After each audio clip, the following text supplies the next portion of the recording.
Bem, pessoal, então vamos aprender um pouco sobre como você pode realizar a diferenciação de campos escalares e vetoriais, né? Então, nós vamos introduzir nessa aula o conceito aí de um operador diferencial, operador nabla, né? E associado a esse operador, né, as, o- as, as ferramentas matemáticas aí que nós chamamos de gradiente, divergente e rotacional. Então, esses operadores diferenciais, né, em essência, você não pode chamar exatamente de operadores, mas esses operadores eles estão impregnados aí no eletromagnetismo. As equações de Maxwell elas são baseadas nesses operadores. Tá? Então, para você entender aí como funciona o eletromagnetismo, você tem que entender o que esses operadores fazem, né, quando atuam sobre campos escalares e campos vetoriais. Então, vamos ver essa parte. Né? Essa imagem aqui, que está no fundo do slide, depois eu explico para vocês do que se trata. Tá? Então, primeiro, vamos começar pelo mais básico possível. Vamos voltar aí e entender o que é uma derivada, porque muitos alunos não sabem o que é uma derivada exatamente. Tá? Então, a derivada, né, ela serve para você estudar a variação de uma função. Tá? Então, primeiro vamos considerar uma função de uma única variável.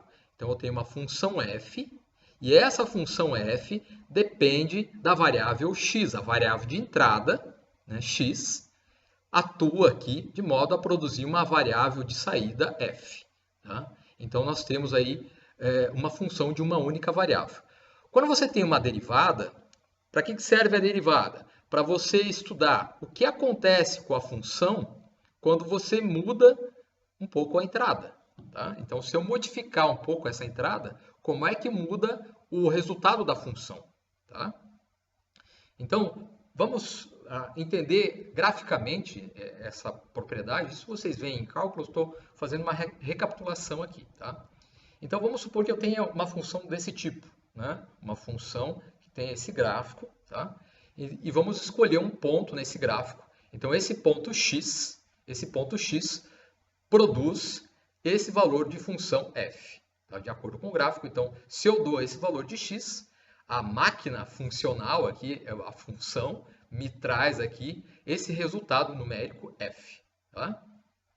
Agora, vamos supor que eu mude esse valor de x, eu faço uma variação nesse x, ou seja, eu coloco um acréscimo ou um decréscimo no valor dessa entrada. Tá? Então, vamos supor que eu faça um acréscimo aqui, ΔX. E a partir desse acréscimo ΔX, né, eu tenho um novo valor de entrada. O antigo valor de entrada era x.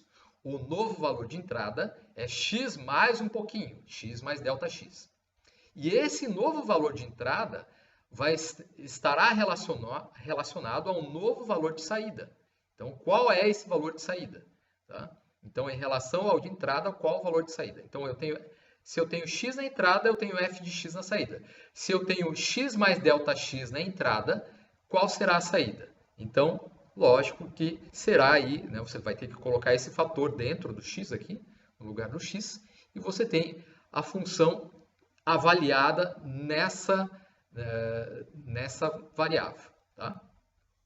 Então, se x é a entrada, f de x é a saída. Se x mais o acréscimo é a entrada, f de x mais o acréscimo, f de x mais ΔX é a saída. Tá? Então, a derivada, né, o que a derivada faz? Ela relaciona a variação na entrada, vejo que a entrada variou de x para x mais ΔX, ou seja, a variação na entrada é ΔX. E a variação ocorrida na saída, na função saída, seria essa função final menos a inicial. Então, função final menos inicial. Quando você relaciona o acréscimo de entrada com o acréscimo de saída, né, ou vice-versa, o acréscimo de saída com o acréscimo de entrada, nós definimos aí o que se chama derivada de uma função. Tá? Então, o resultado da função, né, a função será a função inicial mais um acréscimo na função. Então, vejo que quando eu tenho a variável de entrada, x, eu faço um acréscimo Δx e eu tenho a nova entrada. Tá? E isso vai caracterizar uma saída. Então, a saída que eu tinha inicialmente, tá? F de x, e quando eu faço um acréscimo nessa função, tá? Eu tenho um valor de saída. Então, derivada, né? O que a derivada faz? Ela relaciona o acréscimo na entrada com o acréscimo na saída dessa função. Tá? Então, nós vamos fazer essa associação. Vejo que aqui eu vou montar uma espécie de triângulo. Né? Quando eu faço essa razão, a razão desse valor, pela razão desse valor, eu tenho aqui se eu tenho um triângulo aqui, ΔF por Δx seria a tangente desse ângulo dessa reta. Né? Essa reta seria uma corda aqui nesse gráfico. Tá? Então, conforme eu vou diminuindo esse intervalo Δx, né, vejo que aqui essa corda em vermelho, ela não corresponde exatamente ao comportamento da própria função. A função ela está atuando nessa linha, mas quando você analisa pela razão dessas diferenças finitas aqui, ΔF por Δx, quando você analisa essa razão, na verdade nós estamos analisando o comportamento da linha em vermelho. Mas o que eu gostaria de ter é o comportamento da linha da própria função, a linha em rosa. Então, para que você aproxime a linha em vermelho da linha em rosa, o que nós fazemos, nós vamos diminuindo esse intervalo Δx. Nós vamos diminuindo o acréscimo. Conforme você vai diminuindo o acréscimo, vejam que a linha vermelha ela vai se aproximando cada vez mais da linha rosa. Tá? E no limite no qual esse intervalo, esse acréscimo Δx vai para zero, tá? A linha em vermelho ela se torna aí, ela vai apresentar o mesmo comportamento que a própria função, que é a linha em rosa. Então, nós fazemos esse limite com Δx tendendo a zero, dessa razão, ΔF por Δx. Né? E isso corresponde ao que nós chamamos de derivada. A derivada está associada à razão do acréscimo na saída em relação ao acréscimo na entrada. Quando esse acréscimo na entrada tende a zero. Tá? Então, essa é a definição básica de função. Uma função, da derivada de uma função de uma única variável. Né?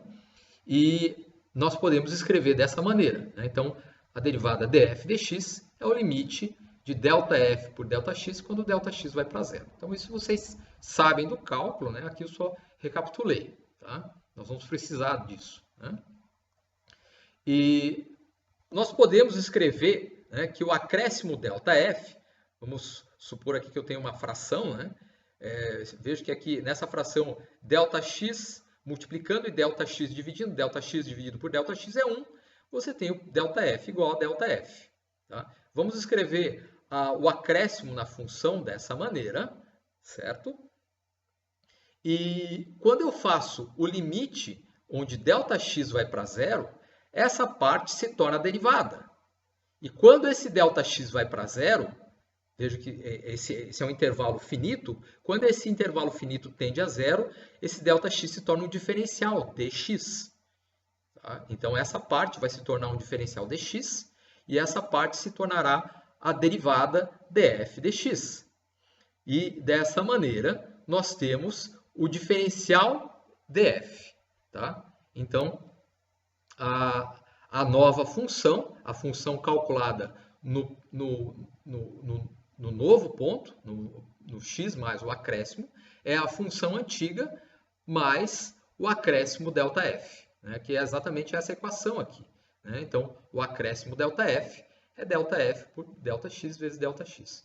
Quando você faz esse Δx ir para zero, nós temos aí que o acréscimo na função é um acréscimo que é dado por esse diferencial. Tá? Então, o diferencial df é a derivada vezes a variação diferencial dx. Tá? Então, essa equação, né, o que me diz essa equação? Então, essa equação me diz o seguinte: quando você varia, né, então vamos olhar agora só para essa equação e para essa equação. Então, aqui está a função recebe um valor x de entrada e me dá um valor f de saída. Tá? O que a derivada faz? Ela vai relacionar a entrada com a saída. Se eu variar um pouquinho a entrada, se eu variar por dx a entrada, como é que vai variar a saída? Tá? Então, a relação da variação da entrada em relação à variação de saída, a variação infinitesimal, aí vamos dizer, né? A variação diferencial, está associada à derivada. Então, a derivada relaciona a saída com a entrada, quando a variação da saída com a variação de entrada, quando a variação da entrada é muito pequena, quando a variação de entrada vai para zero. Tá? Então, essa é a equação básica, essa é a diferencial associada aí a essa variação dx. Tá? E é isso que nós vamos considerar. Então, isso vale para uma função de uma variável só. Tá? F depende só de x. Agora vamos ver o caso no qual eu tenho uma função de múltiplas variáveis. Então vamos supor aí que eu tenho uma função f que agora não depende só de x, mas depende de outras variáveis.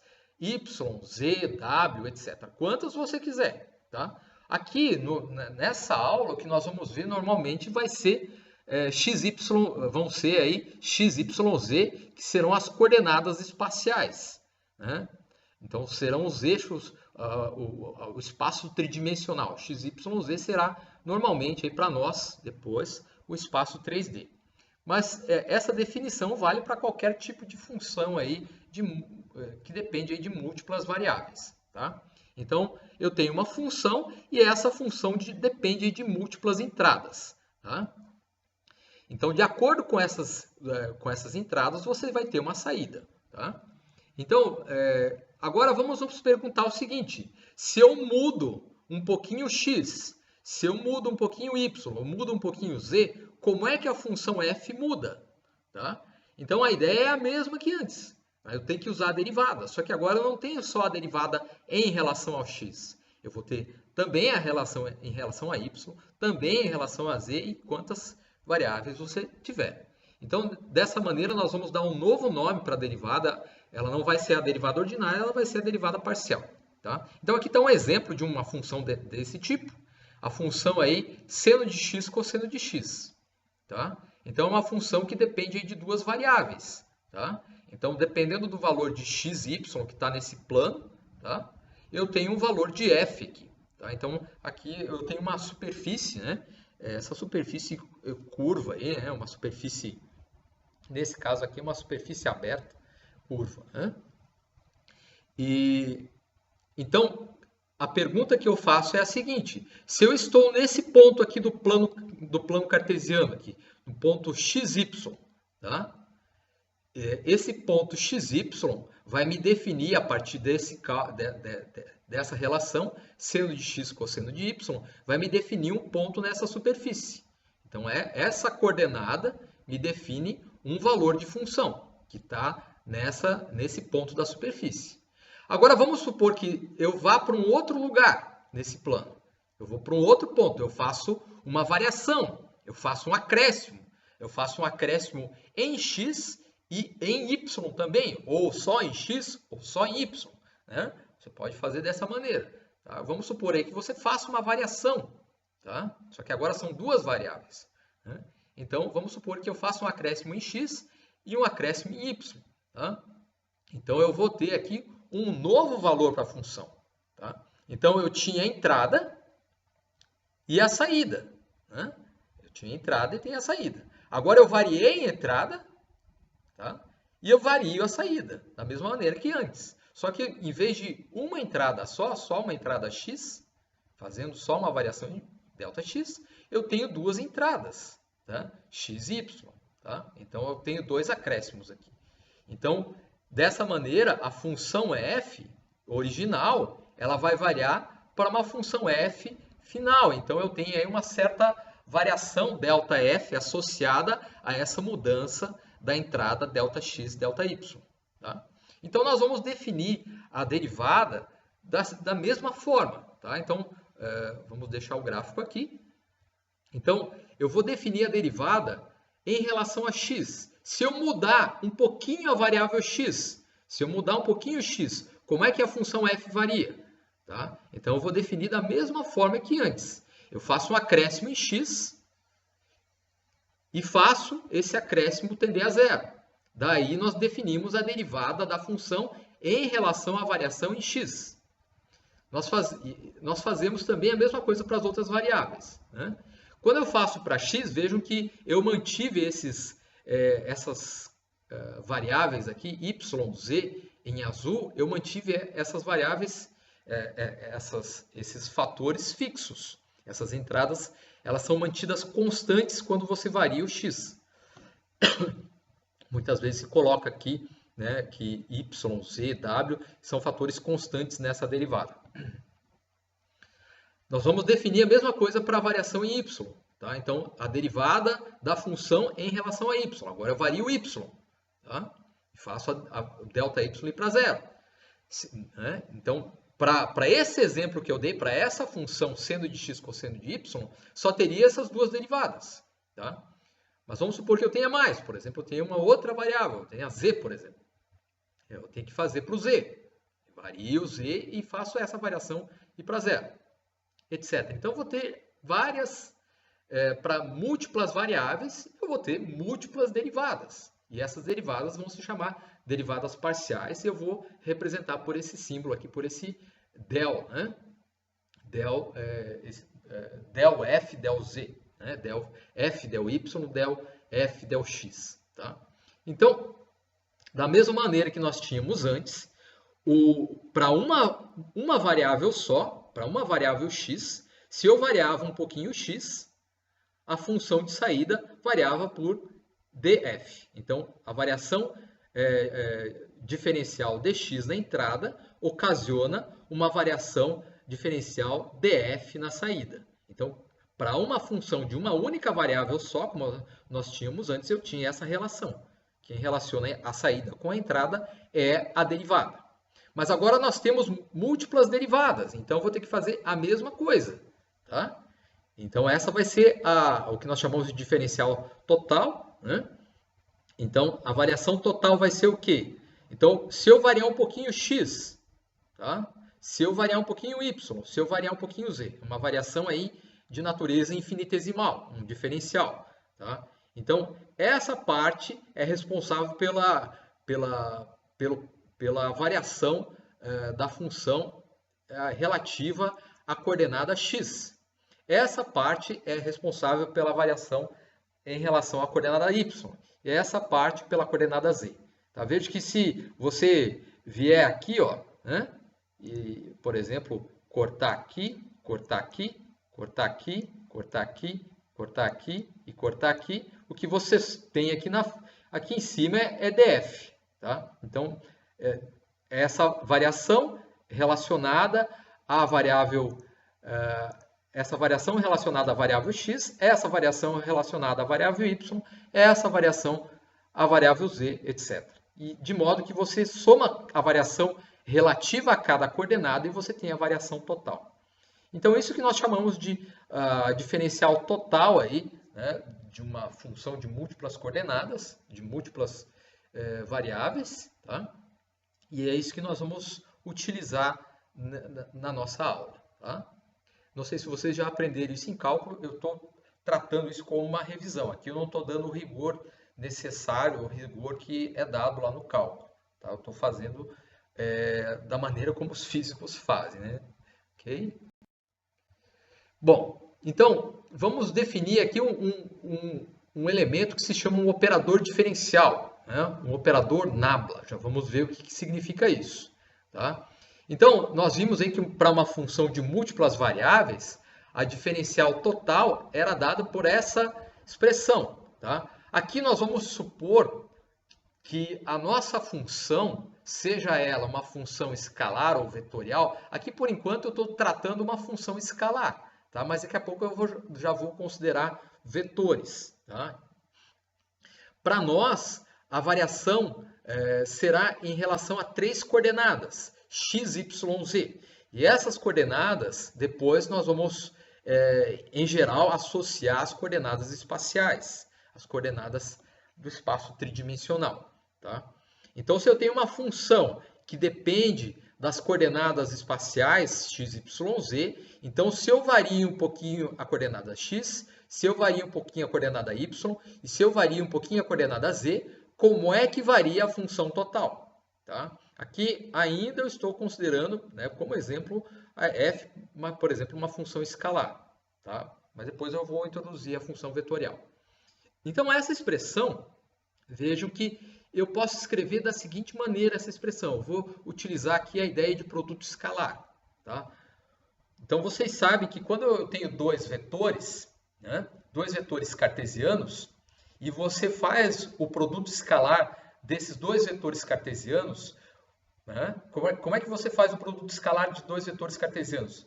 Você faz a componente vezes componente, a componente x vezes a componente x, mais a componente y vezes a componente y, mais a componente z vezes a componente z. Tá? Então aqui, né, vamos supor que eu tenha definido esses dois vetores aqui. Eu tenha esse vetor e esse vetor aqui. Tá? Já vamos ver que são esses vetores.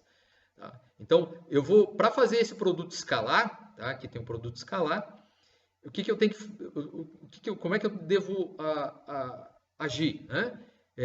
Eu vou fazer o seguinte, eu vou multiplicar a componente i pela componente i. Então, del f del x vezes dx. I escalar i dá 1. J escalar j dá 1. K escalar k dá 1. Quando você faz os cruzados, I escalar j, j escalar k, k escalar i, esses fatores cruzados dão 0. Tá? Os únicos fatores que sobram nessa multiplicação são os fatores iguais. I escalar i, j escalar j e k escalar k. Esses fatores vão dar 1. E aí você vai ter, então, vai ficar o primeiro fator del f del x vezes dx, que é esse termo. Del f del y vezes dy, que é esse termo. E del f del z vezes dz, que é esse termo. I por i dá 1, aqui tem um 1. J escalar j dá 1, aqui tem um 1. E k escalar k dá 1, aqui tem 1. Tá? Então, essa multiplicação escalar é igual a essa diferencial total. Certo? Então, nós podemos escrever essa diferencial total como esse produto escalar. E o que representa esse produto escalar? Tá? O que representa esse vetor aqui? Esse vetor dx na direção i, dy na direção j, dz na direção k, representa uma pequena variação, uma variação infinitesimal nas coordenadas. Então, se eu estou na posição x, y, z, né, vamos imaginar que é o espaço, né, o espaço ordinário, vamos supor que eu esteja na posição x, y, z do espaço, e eu mudo para uma nova posição, de modo que eu faço um pequeno deslocamento em x, um pequeno deslocamento em y e um pequeno deslocamento em z. Então, quando você faz esses pequenos deslocamentos, o deslocamento vetorial total é dr, né? Um deslocamento infinitesimal vetorial. Tá? Então, por exemplo, aqui nesse gráfico, né, que nós vimos aqui. Tá? Então, eu estou nesse... Vamos considerar... Aqui não tem o z, né? Nesse exemplo não tem o eixo z. Tá? Só tem o x e y. Tá? Vamos supor que eu esteja nesse ponto, x e y. Tá? Então, nesse ponto, a minha função tem esse valor. Tá? Então, como eu tinha mostrado antes, aqui eu não fiz animação. Né? Então, eu estou nesse ponto, a função tem esse valor. Agora, vamos supor que eu vá para um outro ponto, para cá, por exemplo. Tá? Faço uma variação. E, nesse caso, eu vou ter um outro valor da função.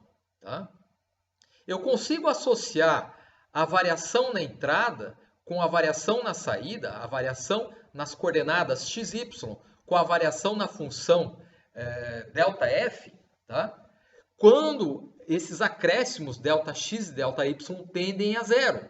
Ou seja, eu vou tornar esses acréscimos diferenciais. Então, eu estou aqui na posição x e y, eu faço um pequeno acréscimo em x e um pequeno acréscimo em y. dx e dy. Então, eu estou num ponto x e y e eu faço um pequeno deslocamento, um deslocamento infinitesimal e vou para outro ponto. De modo que o novo ponto, né, aqui na superfície, ele está muito próximo ao ponto original. E essa relação entre a função original, no ponto original, e a função no ponto com o acréscimo, é dada aí, essa variação é dada pela diferencial total df. Então vejam que antes, né, o que nós tínhamos, a relação que nós tínhamos era df, a variação df, é df dx dx. Mas quando eu tenho, aqui no caso, o espaço tridimensional, né, então eu faço um deslocamento tridimensional, ou um deslocamento no plano, como você queira, e eu tenho uma derivada aqui, que é uma espécie de derivada 3D aqui, vamos supor. Tá? Uma derivada que vale para as 3 coordenadas. Então, vejo que esse fator aqui é uma derivada que atua aí na direção x, na direção y e na direção z. Então, a partir disso, nós vamos criar aí, vai ser introduzido um operador que nós vamos chamar de nabla. Vocês já vão entender por quê. Tá? Então, guardem essa informação aqui. Então, o acréscimo na função está associado a esse fator aqui, né? Essas derivadas que têm uma orientação espacial aí, IJK. Tá? Então, essa diferencial total está associada a essa derivada, né, de caráter aí, tridimensional. Tá? Então, nós vamos definir esse operador diferencial nabla, ou também chamado del, em alguns livros. Tá? Esse operador ele vai servir aí para tornar as equações mais simples, ou seja, você vai conseguir escrever equações que você precisaria escrever várias vezes, iterativamente, você pode escrever de maneira compacta. Tá? Não sei se eu me expressei bem, mas tudo bem. Então, vamos introduzir esse operador. Né? Então, esse símbolo aqui se chama nabla, ou del, tá? É um delta aqui invertido, e ele vai representar esse operador. Tá? Del x na direção y, del y na direção j e del z na direção k. Por que se chama operador? Porque para que esse símbolo faça sentido, você tem que colocar alguma coisa aqui nas derivadas. Tá? Ou seja, esse delta, esse nabla, ele tem que atuar, ele tem que agir sobre alguma coisa que você coloque aqui do lado. Tá? Então, quando você colocar algum fator aqui, alguma função, seja ela escalar ou vetorial, essa função vai entrar aqui. E essa operação vai ter um certo significado aí na matemática. Tá? Nós vamos ver. Tá? Então, esse operador ele foi introduzido aí pelo Hamilton. Né? Então, o Hamilton ele foi um matemático irlandês, né? Que estudou aí muitas coisas, por exemplo, os números complexos, hipercomplexos. Né? Então, quando ele introduziu esse símbolo, na verdade ele introduziu esse delta, só que virado aqui por 90 graus, aqui de lado. Tá? Então, foi a primeira pessoa que usou esse símbolo. Tá? E esse nome, nabla, está associado aí a uma harpa, né? A harpa fenícia. Né? Então, aqui uma representação dessa harpa estilo fenício, né? Seria algo desse tipo, né? Um instrumento musical aí, tá? Daí a origem do nome, tá? Associado a uma harpa. Né? E quando nós operamos, então esse operador ele vai ser um operador derivada, tá? Ele vai ser um operador diferencial e ele vai ser usado para estudar como funções variam. Tá? Então, como eu vou estudar a variação de uma função em relação às suas coordenadas de entrada. Tá? Então, nós vimos na aula passada o conceito de campo escalar. O que é um campo escalar? A cada ponto do espaço, você associa um valor numérico, um número. Tá? Então, a cada ponto XYZ de um certo espaço, você associa um valor funcional, aí um valor numérico, φ, relacionado a esse espaço. Aqui eu não estou usando a letra F, eu estou usando a letra φ já, porque no eletromagnetismo se utiliza muito a letra φ. Tá? Então, aqui poderia ser o F ainda, tá? Poderia ser aquele F que eu estava usando agora. Mas eu já vou passar para a letra φ, que é o que nós vamos ver aí mais à frente. Tá? Então, o campo escalar é isso. Dadas as coordenadas, eu faço um cálculo aqui, eu tenho o resultado, um número. Tá? A mesma coisa para o campo escalar, de maneira semelhante para o campo escalar. Desculpa, para o campo vetorial. Né? Agora, o que nós vamos fazer aqui? Tá? Então, no campo escalar, eu tenho, para cada ponto XYZ do espaço, eu tenho um número. Agora, vamos nos perguntar o seguinte. Quando eu mudo a posição no espaço, quando eu vou para um novo ponto, como é que esse número muda? Então, você pode fazer analogia com aquele exemplo que nós tínhamos lá do campo de temperaturas, a distribuição, o campo de distribuição de temperaturas numa sala, por exemplo. Então, eu estou num lado da sala. Tá? Então, eu estou aqui num ponto. Aqui tem uma temperatura. Se eu faço um pequeno deslocamento para um outro ponto, como é que a temperatura varia? Tá? Então, para avaliar a função escalar no novo ponto, então eu vou fazer um acréscimo nas coordenadas ΔX, ΔY, ΔZ. Eu estava no ponto original XYZ e eu vou para um novo ponto que está distante do inicial por ΔX, por ΔY, por ΔZ. E dessa maneira, o valor da nova função escalar vai ser outro. Então, como a partir do ponto original você chega no novo valor da função no ponto final, quem responde essa pergunta são esses operadores diferenciais aí. Então, nós vamos utilizar esse operador nabla para explicar essa variação. A mesma coisa para o campo vetorial. Se eu tenho um campo vetorial, a cada ponto XYZ de um espaço, vamos supor espaço tridimensional, a cada ponto XYZ do espaço, eu vou associar um objeto, um vetor. Tá? Isso num ponto. Tá? Agora, vamos supor que eu vá para um outro ponto. Qual é o novo vetor? Tá? Então, se eu mudo as coordenadas, como é que o vetor varia? Então, vamos fazer uma analogia. Nós vimos aí que um exemplo de um campo vetorial, né, é o campo de velocidades aí associadas ao vento, por exemplo. Né? Então, numa posição aí, numa posição do espaço, você tem um certo vetor velocidade do vento.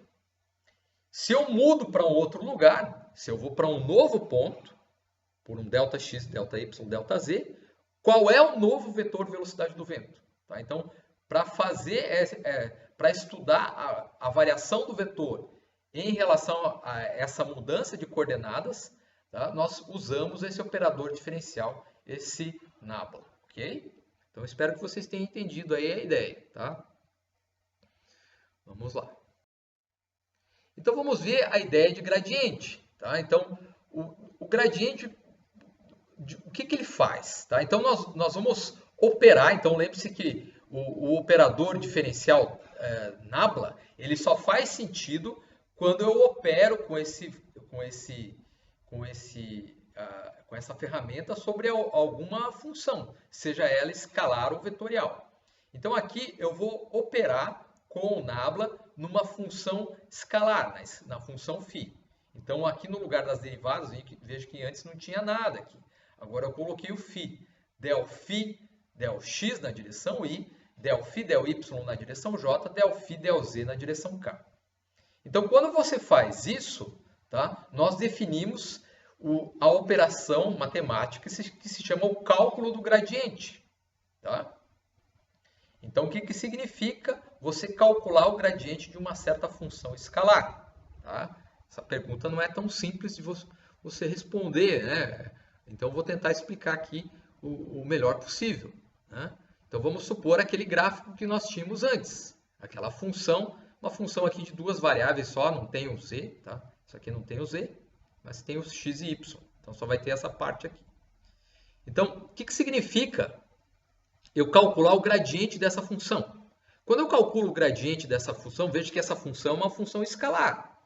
E quando eu calculo esse gradiente, eu vou colocar o φ aqui e calcular essas derivadas, o resultado dessa operação vai ser uma espécie de um vetor, né? Um objeto aqui que tem natureza parecida com um vetor, né? Então, uma derivada vezes i e uma derivada vezes j. O k, nesse caso aqui, não tem, né? Então, a partir de uma função escalar, a partir de um campo escalar, eu faço essa operação de gradiente e eu obtenho aqui um campo vetorial. Tá? Então, se eu fizer o cálculo do gradiente dessa função, nós vamos obter essa função. Tá? Cosseno de x, cosseno de y na direção i, menos seno de x vezes seno de y na direção j. Só calcular essas derivadas aqui. Tá? E se você, então esse é um campo, uma espécie de campo vetorial, tá? Isso aqui é um vetor. Esse vetor ele depende das coordenadas x, y, tá? Então, se você plotar esse campo vetorial no plano, veja que ele depende do plano x, y, você vai obter esse gráfico aqui, tá? Aqui não dá para entender muito bem o que está acontecendo, tá? Então, eu fiz um outro gráfico aqui para vocês conseguirem enxergar melhor. Tá? Então, esse gráfico aqui. Tá? Então, veja que eu tinha a função escalar, que é essa superfície em rosa, tá? E aqui embaixo, né, foi plotado aqui no piso aqui, tá? O campo vetorial associado ao gradiente, tá? Ao gradiente dessa função φ. Tá? Então, o que significa isso? Veja que essas flechas, as flechas em vermelho, são os vetores determinados aí pelo gradiente. Tá? Então, o que o gradiente faz? Vamos supor que eu esteja por exemplo, nessa posição aqui. Aí o gradiente é uma flecha que vai me indicar, olha, você tem que vir para cá, você tem que vir para cá, você tem que vir para cá. Veja que o gradiente, essas flechas em vermelho, são indicações. Tá? Então, o que o gradiente faz? Ele indica para você, caso você esteja num certo ponto nessa superfície, né, num certo ponto nesse espaço, o gradiente vai indicar em qual direção nesse plano a função φ varia mais. Tá? Então, por exemplo, vamos supor, tá? Vou fazer uma analogia. Tá? Vamos supor que você está pobre, você está aqui na depressão aqui.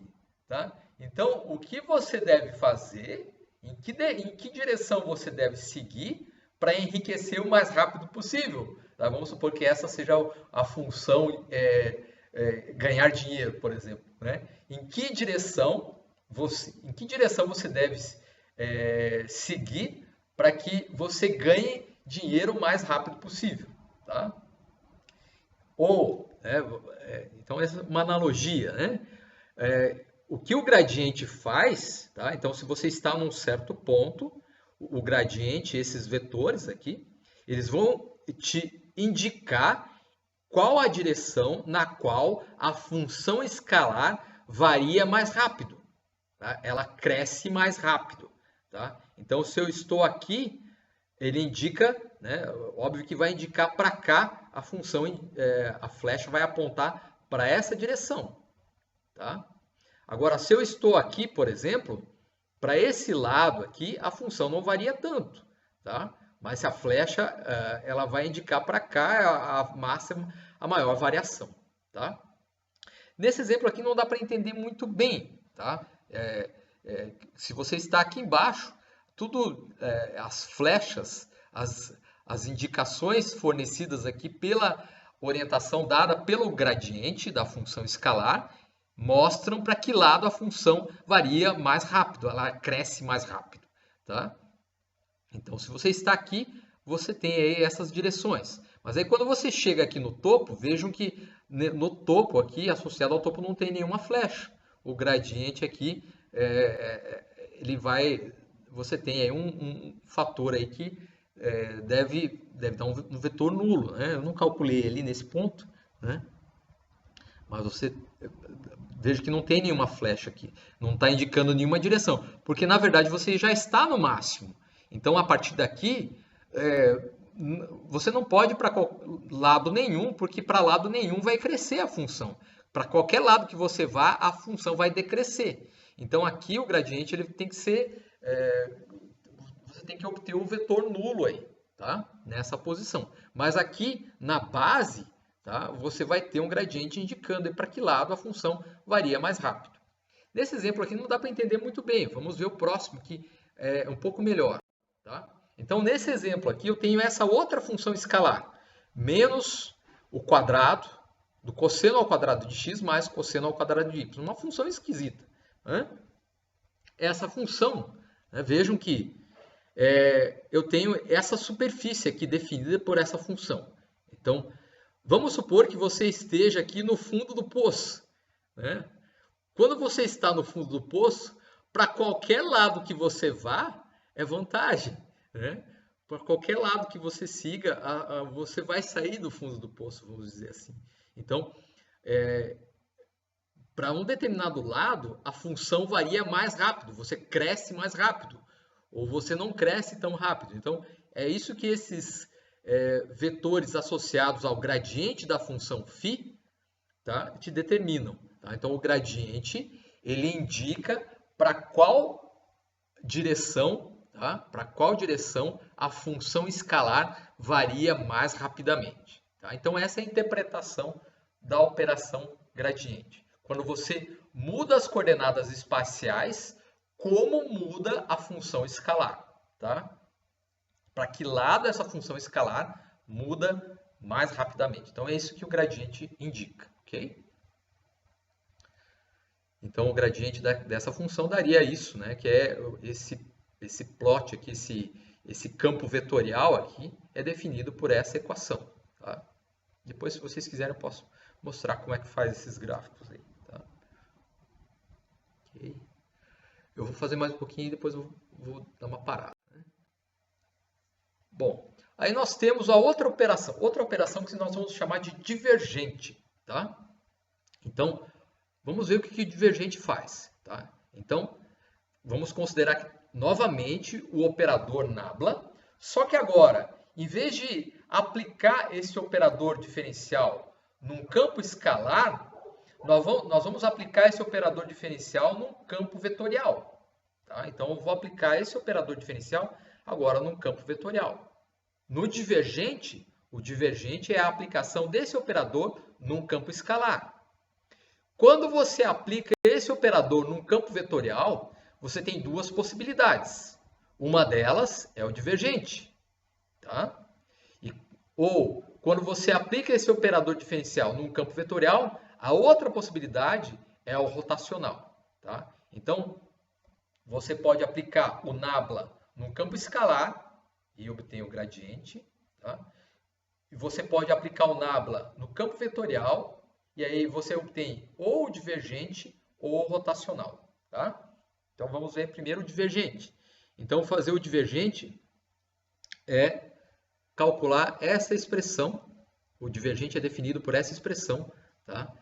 Aqui, nessa aula, tá? Eu não estou dando os detalhes formais de qual é a definição formal, tanto de divergente quanto de rotacional. Essas definições formais dependem da integral de fluxo e da integral de linha. Tá? A integral de fluxo eu já ensinei, tá? Só que a integral de linha ainda não introduzi exatamente.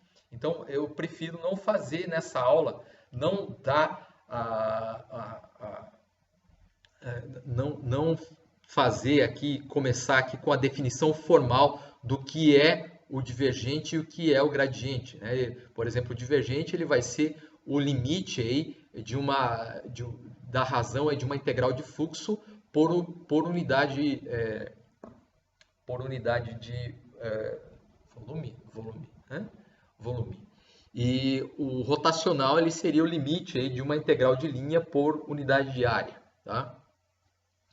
Então, eu não vou fazer dessa maneira porque acaba complicando e vocês não entendem o que realmente isso significa, tá? Isso o ideal é fazer essa definição um pouco depois, tá? Depois que você já trabalhou um pouco com essas definições, tá? Então, aqui eu estou fazendo o divergente em coordenadas cartesianas. Em coordenadas cartesianas, a operação de divergente é feita dessa maneira, tá? Aceitem dessa maneira, tá? Aqui eu não estou demonstrando essa equação, tá?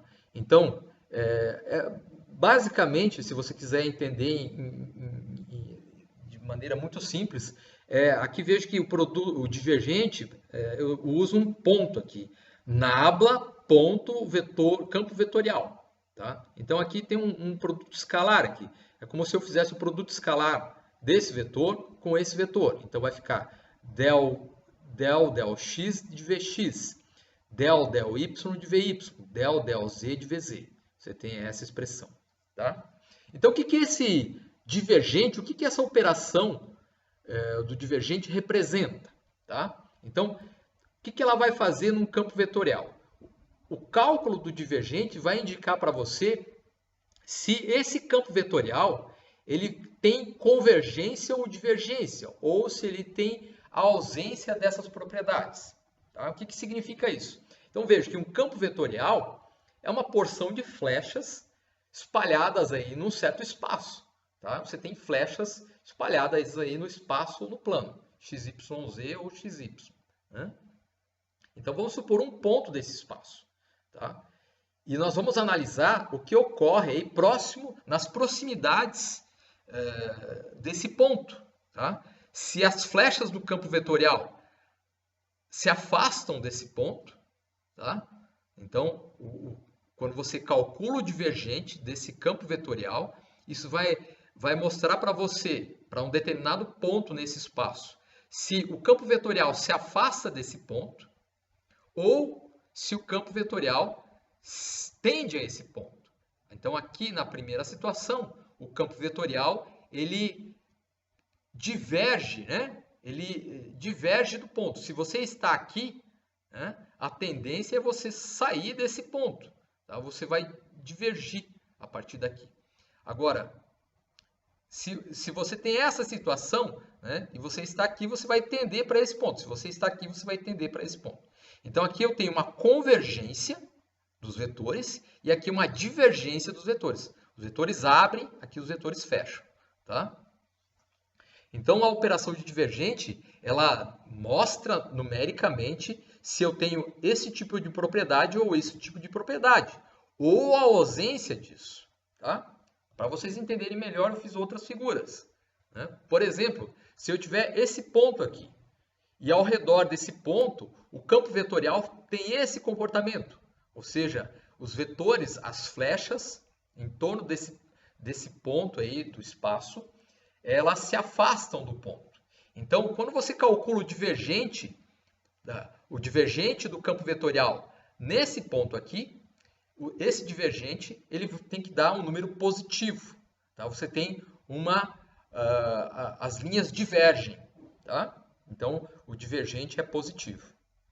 Veja que isso daqui, essa expressão ela vai ser numérica. O divergente de um campo vetorial é um escalar, é um número. Isso aqui vai ser um número. Então, a partir desse objeto vetorial e a partir desse objeto vetorial, você constrói um objeto numérico, um escalar. Tá? Então, se você tem essa situação e os vetores divergem do ponto, o divergente é positivo. Ao contrário, né, o que vai acontecer? Se você calcula o divergente, vai dar ao contrário. Então, o divergente dessa situação aqui, você tem aqui uma convergência. Então, o divergente do campo vetorial é negativo. Tá? Significa que as linhas entram no ponto. Tá? Aqui vocês já podem ligar aí com a eletrostática. Lembre-se lá das cargas elétricas. Uma carga elétrica emana campo elétrico. Para uma carga positiva, os vetores campo elétrico se afastam da carga. Para uma carga negativa, as linhas do campo elétrico tendem para a carga. Então, você já pode saber associar esse tipo de estrutura matemática com o nosso problema lá das cargas elétricas, que depois nós vamos voltar. Tá? Agora, vamos supor essa situação. Tá? Se eu estou aqui, né? Ou se eu estou aqui, vejo que esses vetores aqui, eles não se afastam. E nem essas linhas não se afastam e nem se aproximam uma da outra. Elas são paralelas. Então, esse paralelismo indica que não existe nem convergência nem divergência entre essas linhas. Então, quando eu calculo o divergente desse campo vetorial num certo ponto, tá? Para esse ponto aqui, né? Nesse tipo de condição, o divergente tem que ser nulo. Tá? Então, quando o divergente de uma função vetorial é nulo em todos os pontos do espaço, tá? Nós vamos chamar esse campo de não divergente, ou seja, um campo solenoidal. Depois eu vou plotar para vocês aí um campo solenoidal para vocês olharem, tá? Mas, em essência, um campo que não tem divergência, ou um campo solenoidal, essa expressão, ela vale em todos os pontos do espaço. Veja que essa operação, ela é calculada de ponto a ponto. O divergente, ele é calculado em cada ponto do espaço, tá? Então, para que o campo seja solenoidal, essa expressão divergente de V igual a zero, ela tem que valer para todos os pontos do espaço que você tem. Tá? Não para um ponto só. Para um ponto só não caracteriza um campo solenoidal. Tá? Nós também temos divergência, tá? Quando você tem essa situação. Tá? Vejo que o divergente de um campo vetorial, ele também mostra para você, ele é uma medida de como o campo varia numa determinada direção. Então, por exemplo, vamos considerar essa linha aqui. Tá? Então, se eu estou aqui, o vetor tem esse módulo. Se eu estou aqui, o vetor tem esse módulo. Se eu estou aqui, o vetor tem esse módulo. Veja que ao longo dessa orientação, ao longo dessa direção, a intensidade do vetor vai mudando. Então, existe uma variação do módulo do campo vetorial nessa linha. Então, isso caracteriza, essa variação está associada aí ao divergente. Então, quando você calcula o divergente, aqui, apesar das linhas serem aqui, você tem linhas paralelas, tá? As linhas não mudam em orientação espacial, mas mudam em intensidade, em módulo. Então, veja que um vetor ele tem módulo, direção e sentido. Como é que você pode mudar um vetor? Você pode ou mudar o módulo ou mudar a orientação espacial dele. Então, nos casos anteriores que nós vimos aqui, no divergente, nós mudávamos a orientação espacial do vetor. Agora, nesse caso aqui, o divergente ele está analisando a mudança no módulo do vetor. Então, nessa linha aqui, o módulo do vetor está diminuindo, por exemplo. Então, isso vai caracterizar uma divergência não nula. Tá? Eu tenho divergência aqui, né, nesse caso. Ok? Mais um pouquinho, pessoal. Tá, essa aula é meio longa, né? Então, aqui alguns exemplos de divergente. Então, aqui um campo muito parecido com o campo de uma carga pontiforme, uma carga positiva. Tá? Só que aqui, vejo que os vetores eles não vão diminuindo com a distância ao quadrado. Na verdade, aqui acontece ao contrário. Os vetores, o campo vetorial, ele vai aumentando em módulo conforme você se afasta dessa origem. Então, esse campo vetorial aqui ele foi gerado, né, por essa função.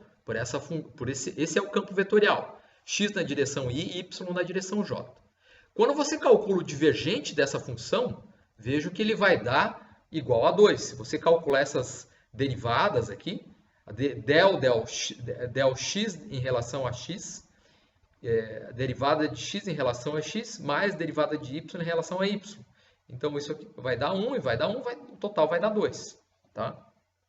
Não se preocupe com esse cálculo ainda, tá? Depois nós vamos fazer isso. Né? Então, esse divergente aqui, veja que ele deu positivo. Então, significa que esse divergente, as linhas se afastam a partir desse, por exemplo, desse ponto aqui. As linhas se afastam. Nós temos o caso contrário também. Tá? Então, essa função, né, agora um outro campo vetorial, vejo que as linhas convergem para esse ponto. E quando eu calculo o divergente desse campo vetorial, na verdade eu tenho uma convergência. O divergente ele dá negativo. Tá? Então, o divergente negativo, as linhas tendem para o meio. Tá? E eu tenho outro caso, onde eu não tenho divergência. Então, por exemplo, esse campo vetorial. Nesse campo vetorial, quando você calcula o divergente, dá zero em todos os pontos. Então, esse é um campo solenoidal. Tá? Um campo do tipo solenoidal. Solenoidal significa que em tubos. Isso aqui é como se fossem tubos concêntricos, vários tubos um dentro do outro. Tá? Isso significa a palavra solenoidal. Tá? Mais para o final da aula nós vamos falar de novo sobre isso. Tá? Então esse campo vetorial aqui é um campo do tipo solenoidal, porque o divergente dessa função vetorial é zero em todos os pontos. Veja que isso daqui não depende do x e y. Aqui qualquer x e y que você tenha, você sempre vai ter zero para esse caso. Tá? Ok? Então aqui, se você pegar esse vetor e esse vetor, eles não se afastam, eles sempre são paralelos aqui, né, num certo intervalo. Tá? E o último caso aqui do divergente, né, esse exemplo aqui, um outro campo vetorial mais complicado aqui, que é gerado por essa função, y na direção i menos x ao quadrado na direção j, uma função vetorial. A cada ponto do espaço eu vou ter um vetor. Tá? Por exemplo, aqui na origem, qual vetor que você tem? 0y e 0x. 0i e 0j. Então, aqui na origem o vetor é nulo. Tá? Então, mas se você for para outro ponto, você vai ter um outro vetor. Tá? Se você calcula o divergente dessa função, tá? O divergente dessa função vai dar zero. Tá? Esse campo ele é divergente, porque a derivada de y em relação a x é zero e a derivada de menos x ao quadrado em relação a y é zero. Tá? Então, esse divergente é zero. Tá? Okay? Então, é isso. Né? Bem, pessoal, então agora vamos ver como funciona e como nós trabalhamos com o operador chamado rotacional. Né? Quando você aplica o operador nabla num campo vetorial. Tá? Então vamos olhar aqui. Então esse operador chamado rotacional, ele vai descrever basicamente a rotação no campo vetorial. Tá? A rotação que está associada àquele campo de vetores. Né?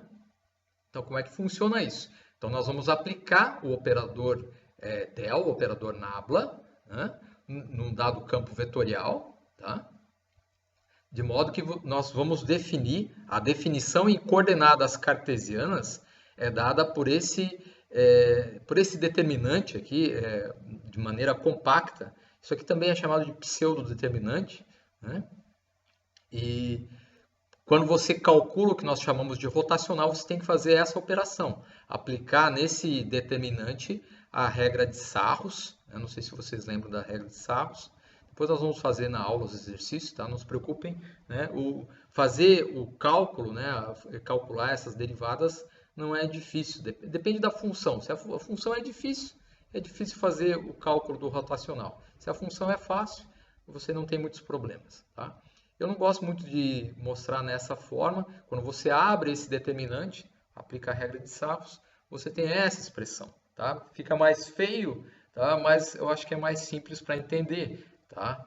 Então, essa é a operação, o operador que nós chamamos aí de rotacional. Quando você faz o rotacional de um campo vetorial, você tem esse objeto vetorial, tá? IJK, tá? Em coordenadas cartesianas.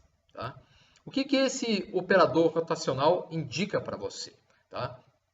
Esse operador rotacional, como o próprio nome diz, ele indica a propriedade de rotação associada aí a um determinado conjunto de vetores. E isso é calculado ponto a ponto no espaço XYZ que você tem. Tá? Então, o rotacional ele é associado a um determinado ponto. Tá? E então, para entender isso, vamos supor aí que eu tenha um ponto, né? Vamos supor que eu tenha um ponto, e ao redor desse ponto eu tenho essa estrutura de vetores. Então, vejo que essa estrutura de vetores eu vou associar aqui um pequeno intervalo de distância aqui no espaço, associado a um diferencial dx, dy e dz. Tá? Então, muito próximo a esse ponto, se eu tiver esse tipo de estrutura, como se esses vetores estivessem girando em torno do ponto, rotacionando em torno do ponto, nós temos um rotacional aí que não é um vetor nulo. Tá? Então, nesse caso aqui, nós vamos associar a esse comportamento dos vetores, né, um vetor rotacional não nulo, tá? Não é exatamente um vetor, tá? Mas vamos chamar de vetor, abusar da linguagem matemática. E esse vetor nós vamos encontrar pela regra da mão direita. Então aqui está a mão direita, né?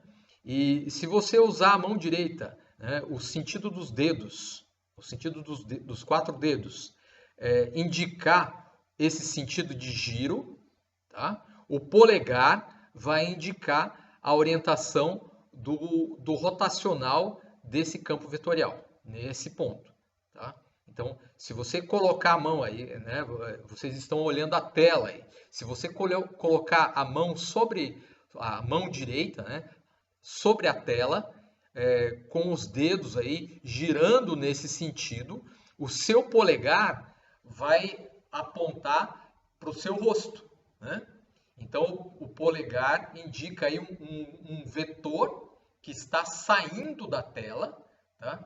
E esse vetor que está saindo da tela, que nós usamos esse símbolo aqui, um círculo com um ponto, como se fosse uma flecha saindo da tela, a ponta da flecha saindo da tela. Essa flecha é a orientação dada pelo rotacional, tá? Um vetor, tá? Que sai da tela. Então, associada a essa rotação dos vetores, nesse sentido, aqui no caso o sentido, aqui eu estou fazendo no plano, né? Você pode fazer no espaço também, tá?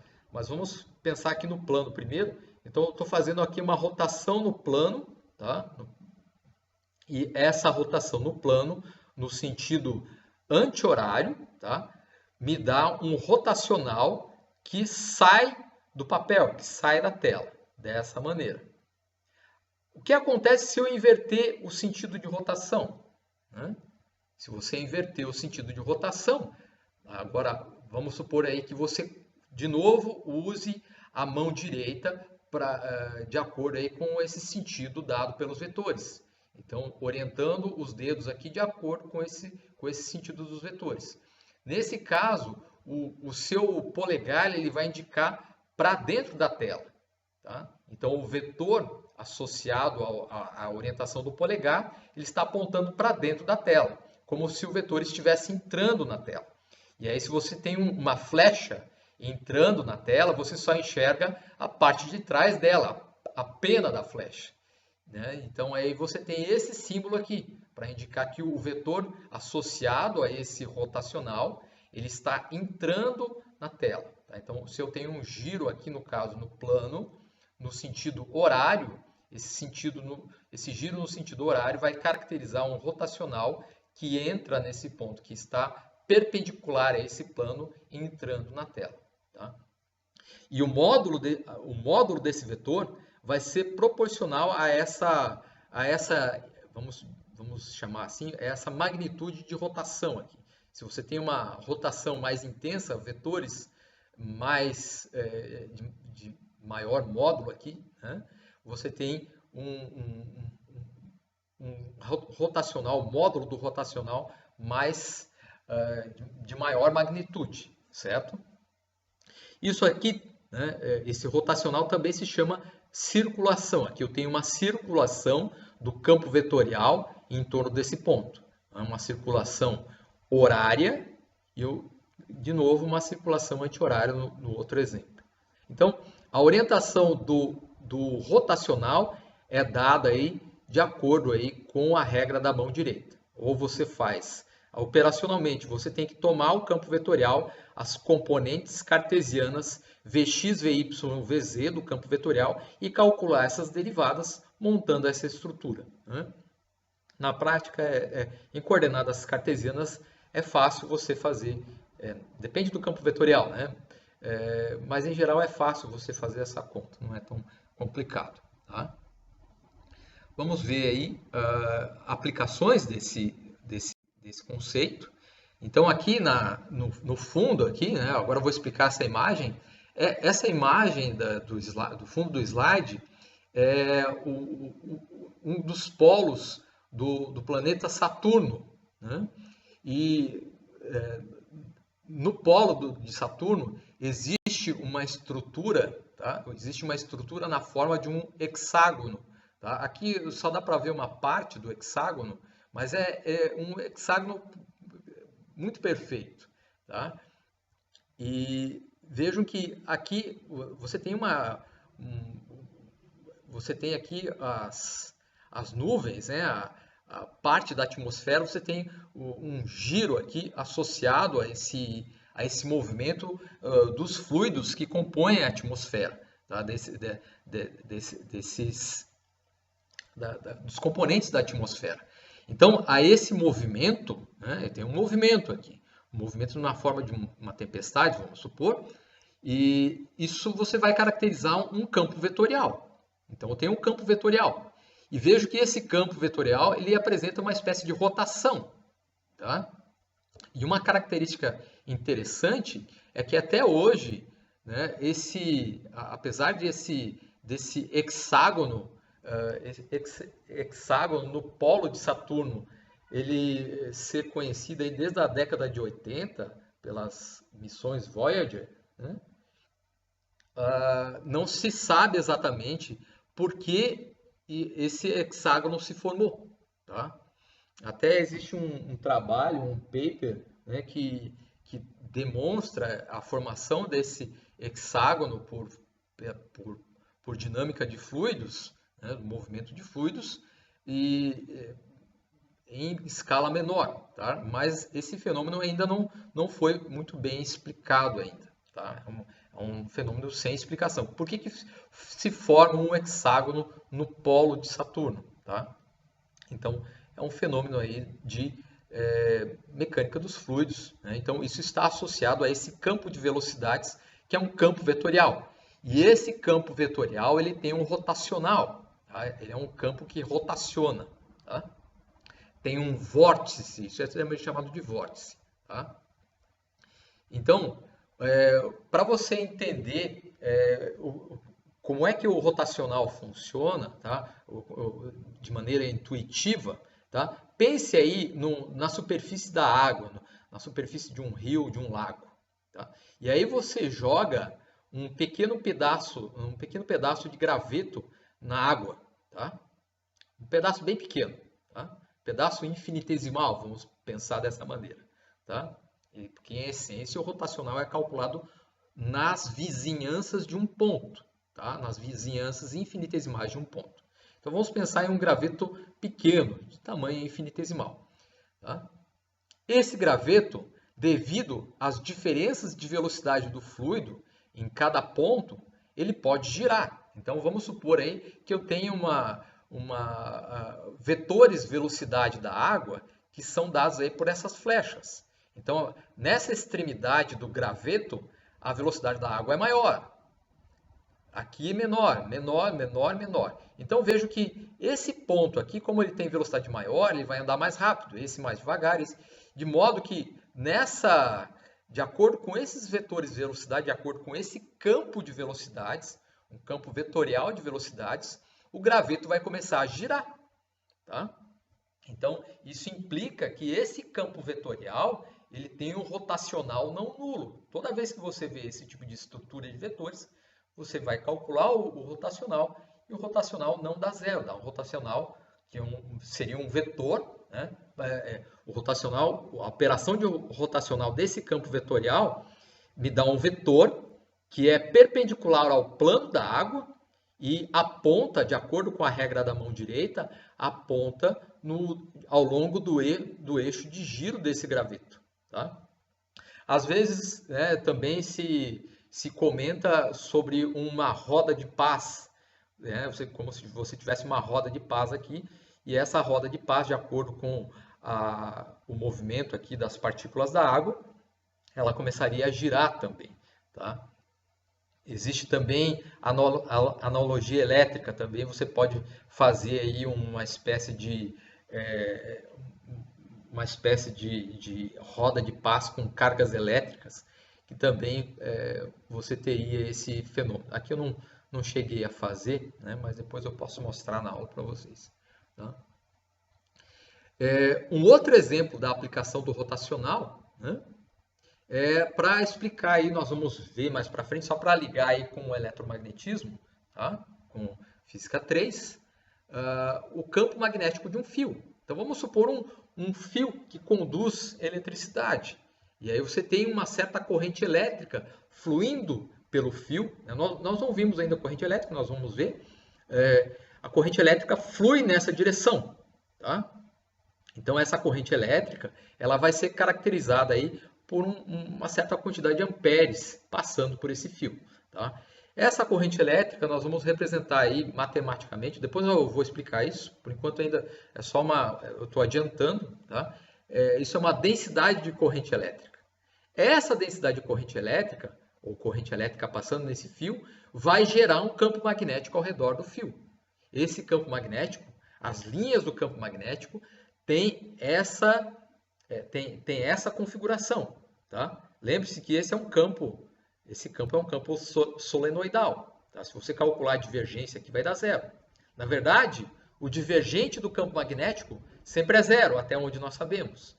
Essa é a primeira, uma das equações de Maxwell. Tá? Não é a primeira equação de Maxwell, mas é uma das equações de Maxwell, que a divergência do campo magnético é sempre zero. Tá?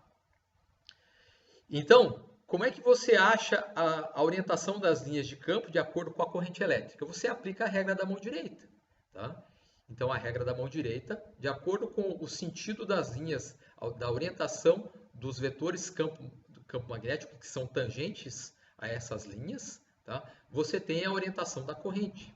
E aí você conecta, por meio do rotacional, você pode conectar qual é o campo gerado de acordo com a corrente que passa no fio. Quanto mais corrente passa no fio, mais campo magnético você tem. Tá? Então, na verdade, o rotacional desse campo está associado a essa corrente. Tá? Então, dessa maneira, é para isso que nós vamos utilizar esse tipo de operador vetorial, o operador rotacional, no eletromagnetismo. Tá? Okay? Então aqui eu tenho um exemplo de um campo cujo rotacional não é nulo. Então esse campo vetorial, menos y na direção i, mais x na direção j. Se você calcular o rotacional desse campo vetorial, tá, fazendo aquelas derivadas, todas aquelas derivadas lá, você vai ter que esse rotacional vai dar 2 na direção k. Veja que você operou aqui com o operador nabla, né, no campo vetorial, e o resultado dessa operação me deu um vetor. Tá? Quando você faz o divergente, o resultado da operação de divergência é um escalar. O resultado da operação rotacional é um vetor. Tá? Ok? E esse vetor, né, ele está caracterizado a esse giro, né, a essa rotação, né, em torno, por exemplo, desse ponto aqui. Você tem o vetor rotacional, ele é perpendicular ao plano XY, ou seja, ele aponta na direção Z, segue aí a regra da mão direita. Se você usar a mão direita com as linhas girando no sentido dos dedos aí, o polegar vai indicar na direção do seu rosto, tá? E isso mostra que essa é a direção z, tá? Gira para esse lado. Agora vamos ver o contrário. Quando você tem o giro, né, um outro campo vetorial que gira ao contrário, né? Então, o rotacional ele vai dar no sentido oposto, menos k. Se você usar a regra da mão direita aqui, o seu polegar agora vai indicar para dentro da tela, tá? Né? Então, você tem um rotacional que tem uma orientação diferente. Tá? O eixo vai ser o mesmo, né? O eixo z. Agora vamos ver essa função. Tá? Essa função é interessante. Né? Por quê? Né? A função x menos y na direção i, x mais y na direção j. Tá? Uma função aí abstrata. Né? Quando você calcula o divergente dessa função, não dá zero. Tá? Vocês podem tentar fazer. E quando você calcula o rotacional dessa função, também não dá zero. Então, esse campo vetorial, tá? Ele tem tanto divergente diferente de zero e o rotacional também dá um vetor não nulo. Tá? Então, o vetor do rotacional, associado ao rotacional, é o vetor 2k. Se você usar a regra da mão direita aqui, você vai ver que o sentido de giro seria associado a essa linha aqui. Você tem um vórtice, né? Que tenta girar nessa linha aqui. Se você, vamos supor aqui, vamos pensar aí que isso aqui fosse o vento, por exemplo, você olhando o vento de cima, a direção do vento. Então, você vai ter aqui um turbilhão aqui sendo formado aí nessa região. Tá? A tendência é se afastar. Se você está na origem, a tendência é você se afastar da origem. Tá? Se você para aqui, você vai ser puxado para cá, etc. Tá? Então, esse é o exemplo de rotacional. Né? E aqui nós temos um outro campo vetorial um pouco mais complicado. Né? Você tem essa função e quando você calcula o rotacional, dá uma função mais complicada. E essa função ela vai variar de ponto a ponto nesse plano. Então, cada ponto você vai ter um rotacional diferente aí, associado, que vai ser um vetor. Né? Existe um outro operador diferencial aí, associado a campos escalares vetoriais, que nós chamamos de Laplaciano. Tá? E aqui eu não vou explicar muito o que significa. Na verdade, ele vai fazer mais sentido quando você trabalha aí com equações diferenciais. Tá? Mas em coordenadas cartesianas, nós definimos o Laplaciano. Basicamente, né, você pode interpretar aí de maneira muito grosseira como uma derivada segunda. Tá? É a aplicação consecutiva de dois operadores aí nabla, né? Dessa maneira. De modo que em coordenadas cartesianas você tem aí derivada segunda, derivada segunda, derivada segunda, derivada segunda.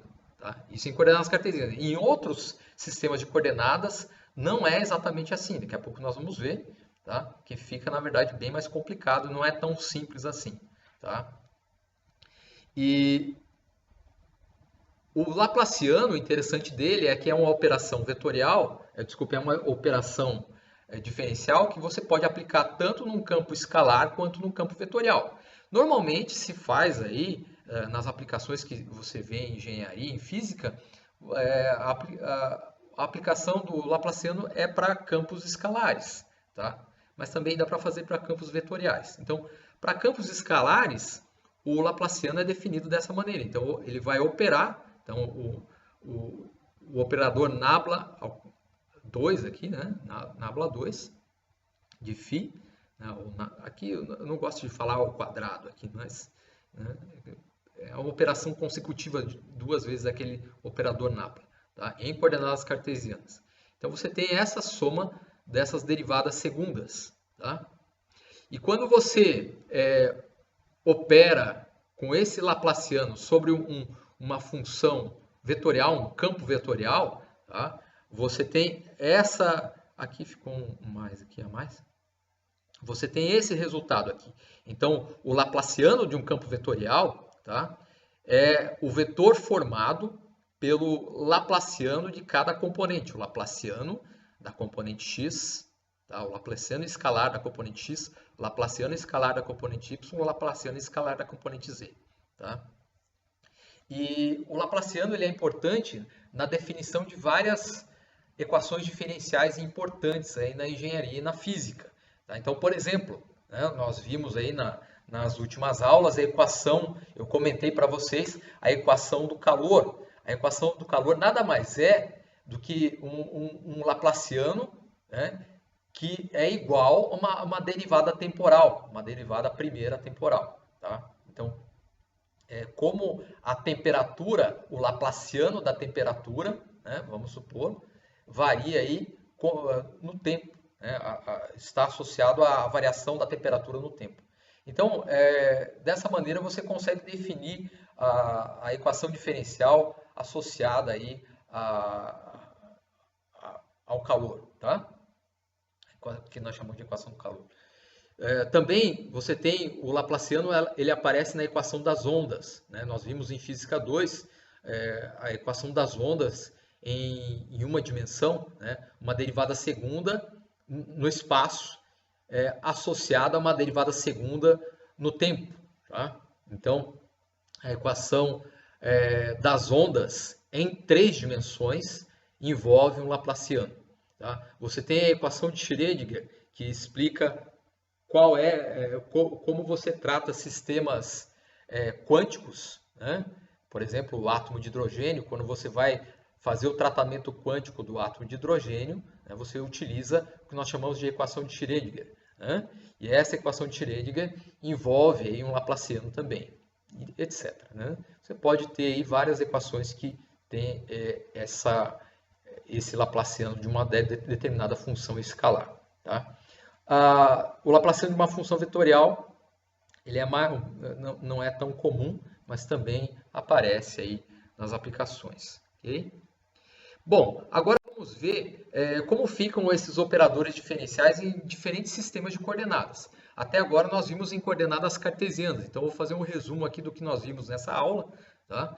Então, os operadores diferenciais em coordenadas cartesianas. Então, o operador gradiente, você opera com o nabla num campo escalar. Tá? Então, você tem, aplicando com o nabla num campo escalar, você tem aí um campo vetorial, né? Um campo gradiente, como nós chamamos, nessas coordenadas cartesianas x, y, z. O divergente, né, é dado aí pela soma das derivadas del Vx, del x, del Vy, del y, del Vz, del z, e a aplicação do divergente num campo vetorial me dá aí uma grandeza escalar. Isso aqui vai ser um número, vai ser um escalar. Tá? Nós temos o rotacional, que é dado por essa expressão mais complicada, né, que está associado aí à rotação implícita aí, dada aí por um campo vetorial nas vizinhanças de um ponto, nas vizinhanças infinitesimais aí de um ponto. Tá? E nós temos o Laplaciano, que é a aplicação aí, em coordenadas cartesianas, seria a aplicação consecutiva aí de 2 vezes esse nabla. Né? Agora vamos ver como ficam esses operadores. Agora eu só vou mostrar para vocês, tá? Não se assustem, tá? Só para vocês verem aí, né? E já saberem que existe. Né? Vamos ver como ficam esses mesmos operadores em outros sistemas de coordenadas. Por exemplo, em coordenadas cilíndricas. Em alguns problemas, a geometria implícita ela é estritamente seria mais fácil você tratar o problema com cilindros. Né? Então, você tem aí coordenadas, né? Uma coordenada radial ρ, um ângulo e uma outra coordenada z. Tá? Então, o gradiente já seria desse jeito. Veja que ficou diferente. Né? O divergente seria esse. Veja que bem mais complicado. O rotacional seria parecido, mas aí tem os fatores, né, diferentes. Veja que o campo vetorial agora, o campo escalar vai ser o mesmo aqui, mas o campo vetorial ele vai ter componentes de acordo com essas coordenadas. Aqui uma componente radial, uma componente angular e uma componente ao longo ali da linha de simetria cilíndrica, a linha de simetria Z. E o Laplaciano também ficaria, veja que aqui o Laplaciano ele não é simplesmente derivadas segundas como antes. Tá? Não é del 2 φ del ρ2, não é nada disso. Já vejo que aqui é um pouco mais complicado, tá? E agora em coordenadas esféricas, né? Em coordenadas esféricas, uma coordenada radial e duas coordenadas angulares, você tem aí o gradiente, né? A operação de gradiente é definida dessa maneira, tá? Para uma função escalar, tá? Gradiente é o nabla aplicado numa função escalar. O divergente seria isso, tá? Em coordenadas esféricas. O rotacional seria esse monstro, né?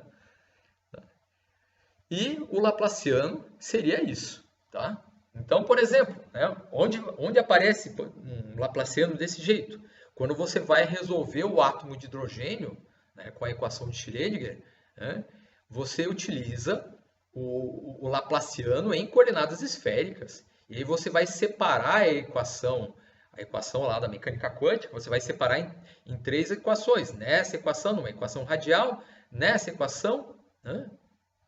Aqui eu estou falando de maneira qualitativa, tá? Não é exatamente isso, mas vamos supor, você vai separar numa equação radial, numa equação em θ e numa equação em φ.